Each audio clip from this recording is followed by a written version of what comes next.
dahil po ang gagawin po natin Direct transfer. Kasi po, Dating may-ari. transfer ko pa po sa pangalan ko, tataas po ang costing po natin. Matataas po ang pricing po natin.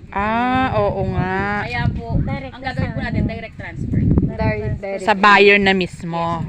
Ang saya, no? Nakakausap natin personal. Oo nga. Si ma'am.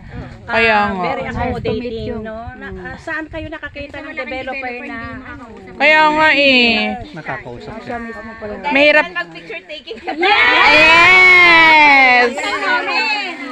Yay! ka na dito!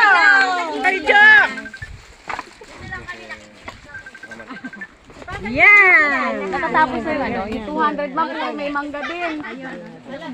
Ayan, ano ka ma'am? Madam! Oh, yung lahat ng kalahatan. Okay, at least, Eman! Tara, tara na.